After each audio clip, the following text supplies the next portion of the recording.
Lupakan semua yang Anda pikir Anda ketahui tentang pertanian. Lupakan barisan traktor raksasa yang memuntahkan asap hitam. Lupakan ladang gandum yang membentang tanpa akhir, sunyi tanpa kehidupan selain tanaman itu sendiri. Bagaimana jika saya memberitahu Anda bahwa teknologi tercanggih untuk menyelamatkan pangan masa depan kita bukanlah robot bertenaga AI dan bukan pula laboratorium rekayasa genetika? Bagaimana jika kuncinya bernafas, berdarah, dan telah hidup berdampingan dengan kita selama ribuan tahun? Bayangkan sebuah pertanian di mana hewan bukan sekedar komoditas, bukan sekedar daging atau susu, tetapi mitra aktif, arsitek ekosistem, insinyur biologi. Sistem pangan kita saat ini sedang retak, tanah mati, air tercemar. Namun sebuah revolusi sedang terjadi, bukan dengan menciptakan mesin baru, tapi dengan kembali ke desain purba alam semesta. Kita sedang menyelami konsep pertanian simbiosis. Bersiaplah, apa yang akan Anda lihat mungkin akan mengubah cara Anda memandang piring makan Anda selamanya. Selamat datang di pertanian masa depan. Ide ini sebenarnya tidak baru. Nenek moyang kita di Asia telah lama melepaskan bebek ke sawah padi. Mereka memakan hama, menyiangi gulma, dan kotorannya menyuburkan padi. Simbiosis sempurna. Namun, industrialisasi memisahkan hewan dari tanaman. Kita mengurung hewan di kandang sempit dan menanam padi dengan pupuk kimia. Kita memutus ikatan itu. Sekarang, para visioner sedang menyambungnya kembali. Lihatlah kawanan sapi ini. Dalam pertanian regeneratif, mereka bukan perusak lingkungan. Mereka adalah alat bajak biologis. Saat digembalakan dengan rotasi yang ketat, kuku mereka memecah tanah yang keras, memungkinkan air hujan meresap ke akuifer yang dalam. Kotoran mereka? Itu bukan limbah. Itu adalah inokulasi mikrobiom, emas hitam yang mengembalikan karbon dari atmosfer kembali ke dalam tanah. Dan bukan hanya sapi, perhatikan ayam-ayam ini. Dalam pertanian masa depan, ayam adalah pestisida berjalan. Mereka memburu larva serangga yang merusak akar tanaman, sambil sekaligus menyebarkan pupuk nitrogen tinggi. Tanpa bahan kimia, tanpa mesin diesel, hanya insting alami yang diarahkan untuk produksi pangan. Bahkan serangga bukan musuh, melainkan tenaga kerja gratis. Penyerbukan dan pengendalian hama otomatis. Ini adalah teknologi biologi yang telah disempurnakan selama miliaran tahun evolusi. Namun, di balik keindahan simbiosis ini, ada pertanyaan yang membayangi. Pertanyaan yang harus kita jawab sebelum melangkah lebih jauh. Apakah ini eksploitasi bentuk baru?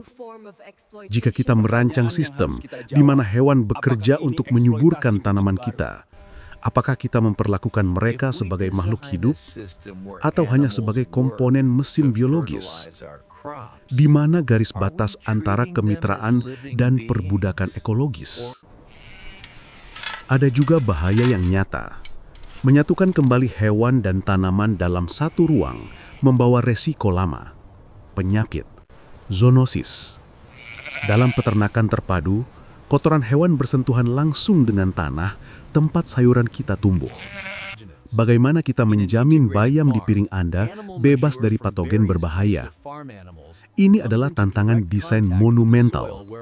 Ini memerlukan pemantauan kesehatan yang ketat, mungkin dengan bantuan AI dan sensor canggih, untuk memastikan bahwa kembali ke alam bukan berarti kembali ke wabah.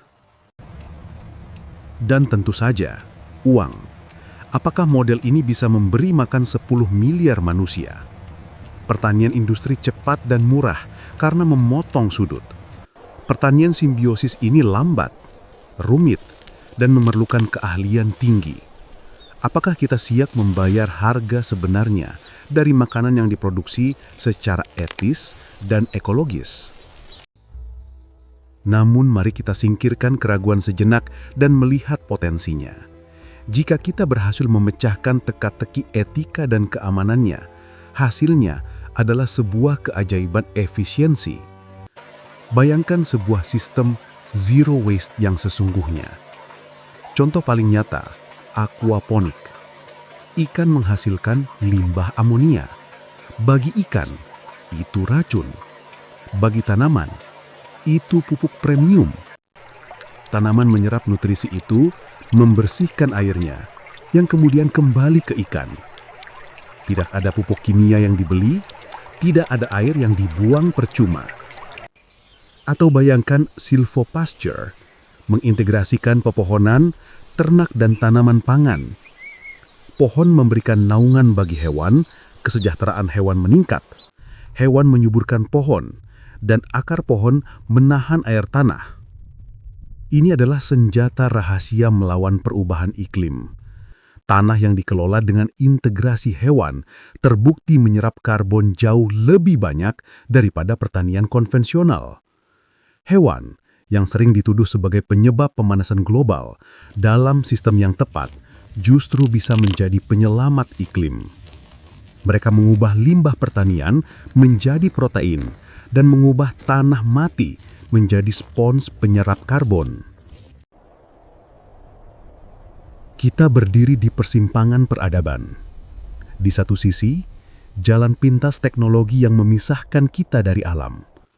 Di sisi lain, jalan setapak yang rumit, di mana kita belajar kembali bahasa alam, bekerja bersama hewan, bukan sekedar memakai mereka.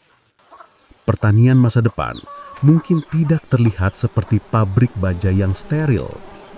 Mungkin pertanian masa depan terlihat seperti hutan yang ramai, bising dengan suara kehidupan. Yang menjadi pertanyaan sekarang bukan lagi, bisakah kita melakukannya? Teknologinya ada, metodenya ada. Pertanyaannya adalah, apakah kita siap? Siapkah kita mengubah definisi kita tentang peternakan? Siapkah kita melihat hewan bukan sebagai produk, tapi sebagai mitra? Masa depan piring makan Anda bergantung pada jawaban itu.